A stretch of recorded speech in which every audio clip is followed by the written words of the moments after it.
ഒരു കാര്യം ആലോചിക്കുക, നേപ്പാളിലൊരു പ്രൊട്ടസ്റ്റ് നടന്നു, നേപ്പാൾ ഗവൺമെന്റ് താഴെ വന്നു. ശ്രീലങ്കയിൽ പ്രൊട്ടസ്റ്റ് നടന്നു. മറ്റ് രാജ്യങ്ങളിലൊരു പ്രൊട്ടസ്റ്റോ കാര്യങ്ങളോ നടക്കുന്ന ടൈമിൽ ഉണ്ടാവുന്ന കണക്കായിരിക്കത്തില്ല ഇന്ത്യയിലൊരു പ്രൊട്ടസ്റ്റോ വർഗീയത ലഹളയോ എന്തെങ്കിലുമൊക്കെ ഉണ്ടാവുന്ന സമയത്ത് പക്കാ ബ്ലഡ് ഷെഡ് ആയിരിക്കും നടക്കാൻ പോകുന്ന. ഡെഫിനറ്റ്ലി എഴുതിയിട്ട് പറയാം, പക്കാ ബ്ലഡ് ഷെഡ് ആയിരിക്കും നടക്കാൻ പോകുന്ന. മറ്റു രാജ്യങ്ങളിൽ ഒരു പ്രൊട്ടസ്റ്റോ എന്തെങ്കിലും കാര്യങ്ങൾ നടക്കുന്ന സമയത്ത്, അല്ലെങ്കിൽ ഒരു റവല്യൂഷൻ നടക്കുന്ന സമയത്ത്, അവര് ഒരു ടീംസിന് മറ്റൊരു ടീംസിനെ കണ്ടുകൂടാ, അവരെ ആക്രമിക്കണമെന്നുണ്ടെങ്കിൽ അവർ മുന്നിൽ കാണുമ്പോഴേ അവർ ആക്രമിക്കും. അല്ലെങ്കിൽ രണ്ട് ടീംസും കൂടെ ഒരുമിച്ച് വരുന്ന സമയത്തായിരിക്കും അവിടെ ഒരു ഫൈറ്റോ പ്രൊട്ടസ്റ്റോ അടിയോ എന്തെങ്കിലും നടക്കുന്നത്. പക്ഷേ ഇന്ത്യ എന്ന് പറയുന്ന രാജ്യത്ത് നടക്കുന്ന എന്താണെന്ന് അറിയാമോ? നടന്നിട്ടുള്ള എന്താണെന്ന് അറിയാമോ?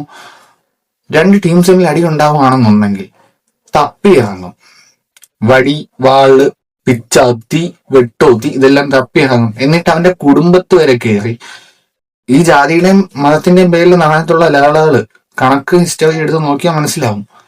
ഒരു വംശത്തിനെ തന്നെ ഇല്ലാതാക്കാനുള്ള രീതിയിൽ വീട് തോറും കയറി ഇറങ്ങി കുടുംബത്തിൽ സ്ത്രീയെന്നോ പുരുഷനോ കൊച്ചു കുട്ടിയെന്നോ ഇല്ലാതെ ആക്രമിച്ചങ്ങില്ലാതാക്കും. ഒരു സിനിമ ഇറക്കിയായിരുന്നു ലൂസിഫർ 2, പഴയ ഒരു ഫ്ലാഷ് ബാക്ക് കാണിച്ചപ്പോൾ പൊട്ടിയായിരുന്നു അവന്മാർക്ക് മൂട്ടിന്ന് കുരു.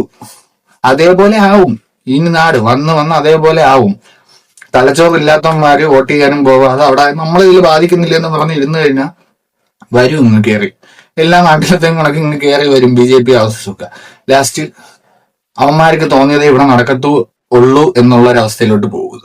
അപ്പൊ നമ്മുടെ നാട് പ്രൊട്ടസ്റ്റിലോട്ടും ബ്ലഡ് ഷെഡിലോട്ടും പോകരുതെന്ന് എനിക്കൊരാഗ്രഹമുണ്ട്. ഞാൻ എന്റെ രീതിയിൽ കാര്യങ്ങൾ പറഞ്ഞാൽ നിങ്ങൾക്ക് മനസ്സിലാവാൻ വേണ്ടി. തലയ്ക്ക് വിവരമുള്ളതിന് ഇത് പറയാതെ തന്നെ മനസ്സിലാവും. ഇനി അത്യാവശ്യം വിവരം കുറവുള്ളവനാണെങ്കിൽ ഇതേപോലെ ഞാൻ എന്നെ പോലെ ആരെങ്കിലും പറയുന്ന കേട്ടിട്ട്, ഇഷ്ടംപോലെ റീലും കാര്യങ്ങളും വരുന്നുണ്ട്, പറയുന്ന കേട്ടെങ്കിലും മനസ്സിലാക്കിക്കൊള്ളണം.